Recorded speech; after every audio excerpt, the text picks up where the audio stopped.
In the wake of the 2014 crop harvesting season in northern Ghana, one community in the Lawra district of Upper West region of Ghana, Bagre, had a successful story to tell.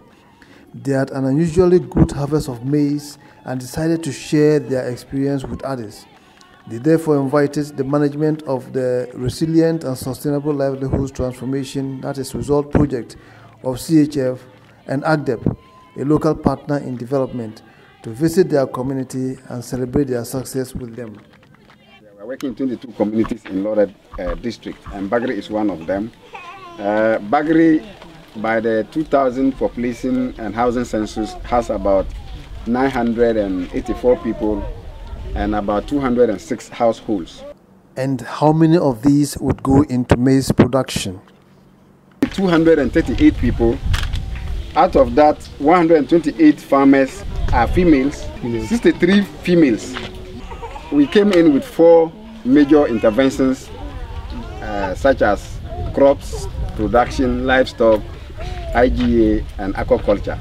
And in all these 4 areas we mainstream gender equality and environment and climate change adaptation. Okay, we want to dedicate this day, 3rd December. It will be Resource Project Farmers Day for Bagre community. The director of the Results Project, Gail Motsi, thanked the chief and the committee members for the invitation and also briefed the gathering on the objectives of the project as well as the joint roles CHF and ACDEP are playing in the implementation of the project. Because the 2 organizations come together to implement results, and I think it's appropriate that both organizations receive your appreciation and thanks. I know for sure that Bagre community is a community that can be a classical example for Upper West region to learn from. In terms of the gender equation and the ability to mobilize. As a Ministry of Food and Agriculture, which I'm representing, the main aim of agriculture is to help develop agriculture in the country. And most of the things that we are thinking about is what they are just doing over here.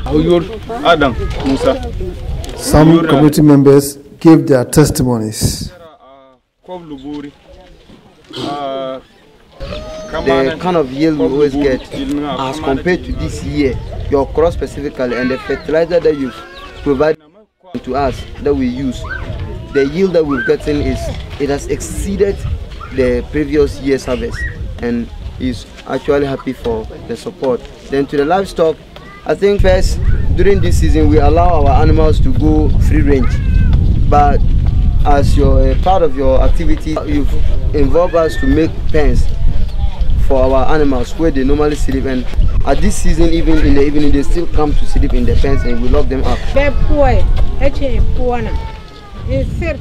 I am not a direct beneficiary, but I consider myself as one because my husband's brother is physically challenged. The soil is so poor that farming without fertilizer results in very poor yields. My husband's physically challenged brother is a beneficiary.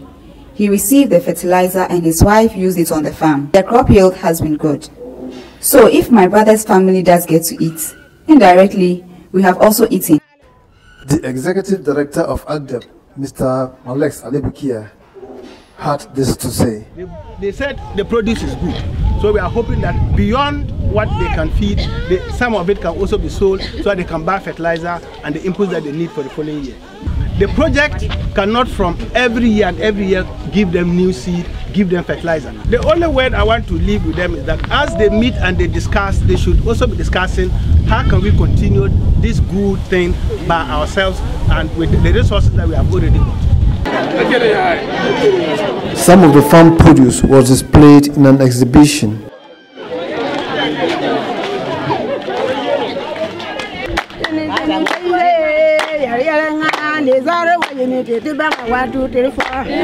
We used to be in the dark, but thanks to Result Project, we can now read and write 1, 2, 3, 4. The women sang joyously.